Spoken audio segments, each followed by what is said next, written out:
Okay, we're going to look at heat-related illnesses. The three main illnesses I'm going to talk to you about are a heat stroke, heat exhaustion, one end of the scale, and then we're going the other end of the scale, mild and serious hypothermia. So to start off with, probably the most serious of those are the extreme ends. Abnormal body temperature on an adult is 37.5 degrees Celsius. Okay, that's normal body temperature. It doesn't need a lot of fluctuation one way or the other before people start to become very unwell. So with heat stroke, the best way I can emphasize how important it is to identify this quickly and treat it quickly is the deaths that took place in the Brecon Beacons. On 2 consecutive years, we lost 5 military personnel to heat stroke. As it implies the word stroke, it affects the brain.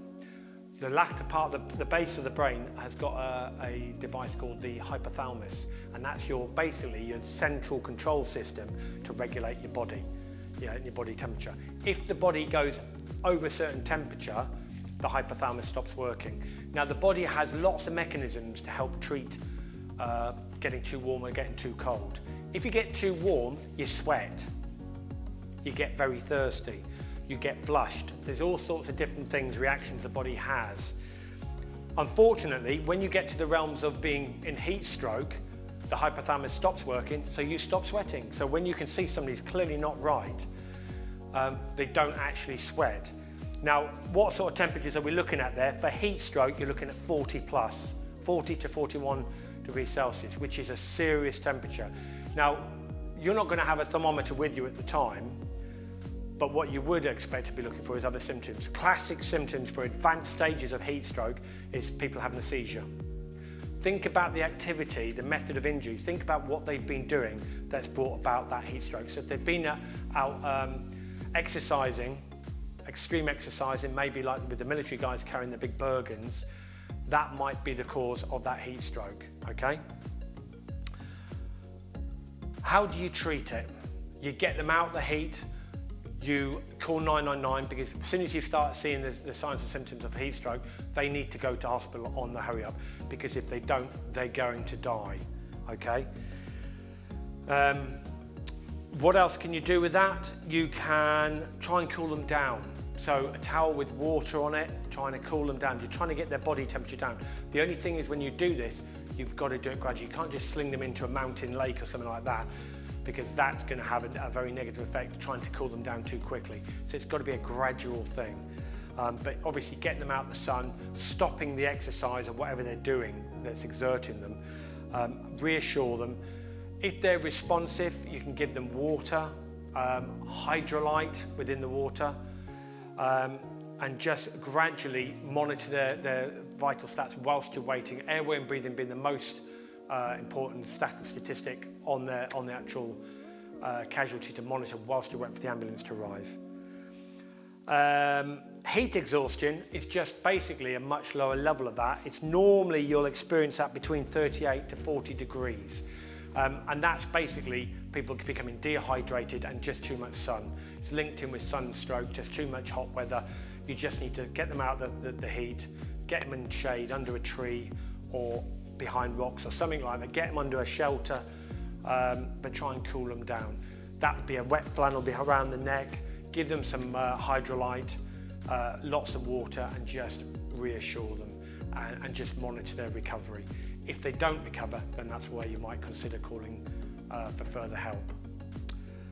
Going to the other extreme of that is hypothermia.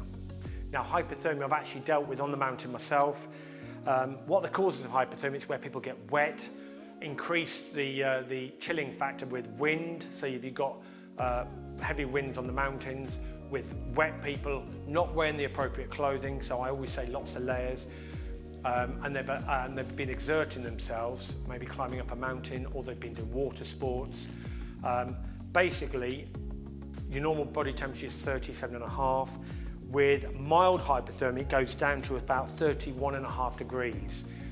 You'll see people getting a bit agitated. You'll see them talking a bit gibberish. They might be getting a little bit clumsy, tripping up, and excluding themselves from the group. I mean, some people are naturally like that, but you'll be looking in changes for in terms of behaviour. Worst case scenario, if that's untreated and you don't recognise these signs and symptoms, and sometimes even in yourself, what happens is when you're very cold, you shiver. That's the body's way of trying to regulate your temperature, warm you up by getting the muscles to twitch. When you go down to below 31 degrees, the shivering will stop, and then you'll see a significant decline in the person's levels of response. They'll start talking gibberish, they won't be making sense. They sometimes can be very agitated, become a bit violent. That's where you have to then think, right, we've got to get this person warmed up. And as I said, with the heat stroke and heat exhaustion, you have to warm them up gradually. Most effective way is to get them out from under the cold circumstances that they're in.